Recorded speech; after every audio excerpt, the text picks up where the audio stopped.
We, JCI Philippines, speak for the youth.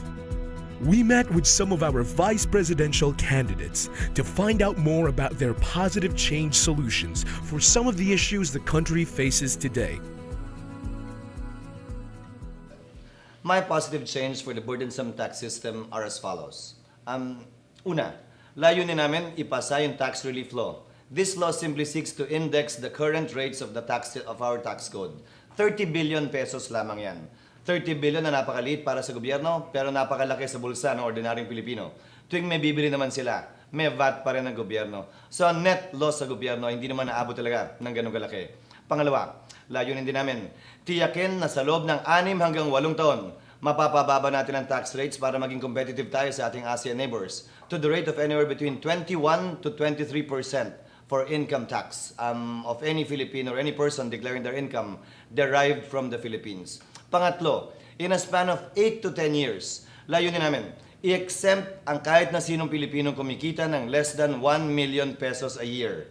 Ang mawawala sa gobyerno, humigit kumulang 300 bilyon ayon sa estimates ng Department of Finance. Pero, kung magagawa naman yan, mas matututukan ng BIR. Yung large taxpayers who are responsible for paying 2/3 of our internal revenue at yung ma-generate nating net positive income doon ay 200 billion rather more, or a net additional income of 500 billion. So sa dulo, na-exempt mo na yung mahihirap nating mga kababayan at natutukan mo pa yung talagang malalaki ang kita. Kaya ba? Ako ang pangunahing sponsor na nag-exempt sa minimum wage earner sa pagbabayad ng buwis. Kung nagawa namin yun noon bilang member ng Senado, mas magagawa siguro namin bilang bahagi ng Executive Department o Executive Branch. Meron din kaming nais gawin pa sa BIR, kaugnay sa burdensome na pagbabayad ng buwis. Ito ay mga simpleng paraan. Removing discretion insofar as some BIR officials are concerned in order to curb corruption. And number 2, nais namin, palitan ang uniforme ng mga taga-BIR. Bawal na ang bulsa. Nais namin, palitan din ang furniture ng BIR. Bawal ang may drawer. Dapat salamin yung kanilang mga lamesa para magbago ang imahe at para matiyak natin ang corruption ay hindi na ganun kadali magawa sa loob ng tanggapang yan. My positive change contribution to the burdensome tax system is there are only two things that are certain in life, death and taxes. We should not use taxes to accelerate death and use debt as an excuse to raise taxes. If we need to raise our revenue by going into loans guaranteed by sovereign procedures and mechanisms, then we should do it.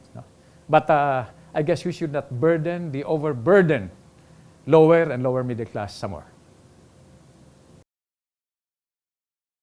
My positive change solution to the burdensome tax system is talaga i-revisa talaga, i-reform yung ating tax code. Kung titingnan natin yung ating present na tax laws, talagang hindi siya makatarungan para sa maraming sektor ng ating society. Yung essence naman ng equitable na taxation, the more income you have, the more burden you should carry on your shoulders. The less income you have, the less burden you should carry. Hindi yun yung nangyayari ngayon. Kasi yung nangyayari ngayon, yung middle income, siya yung heavily burdened talaga na mas maraming binabayaran kasi siya yung nakakalusot. Yung sa atin sanang ninanais, yung mga kailangan, yung mga konti talaga yung earnings, dapat mas konti lang yung binabayaran. Yung middle income, parang proportionate. Pero maghanap tayo ng isang solusyon na yung malalaking income earners, hindi natatakasan yung kanilang obligasyon. Kasi under the present system, mukhang yung mga malalaking negosyo, yung tuloy yung nakakatakas.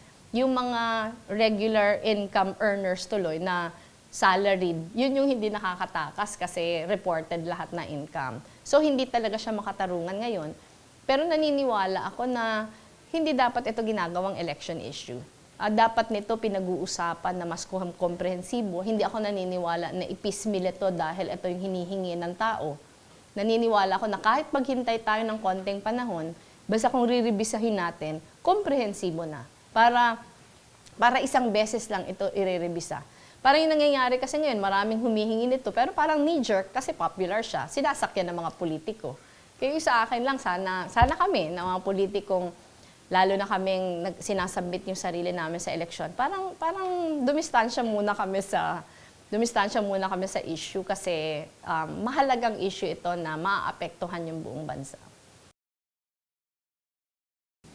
My positive change solution for the tax system in the country is to first reduce the individual and corporate income tax so that we can return or flow back these excess funds into the market, into the economy.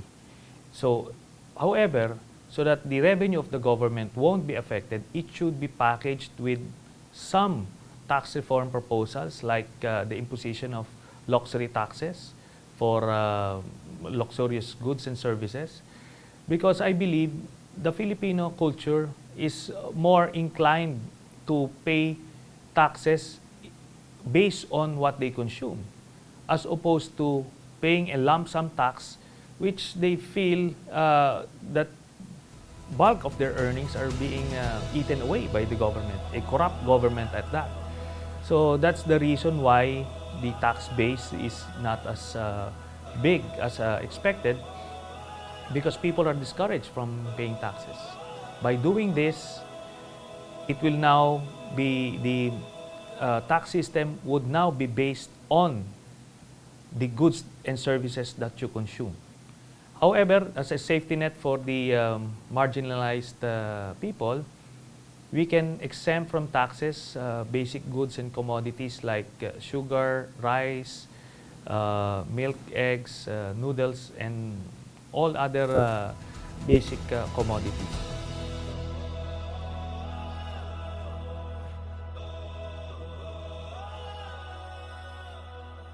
Our vote will be our positive change.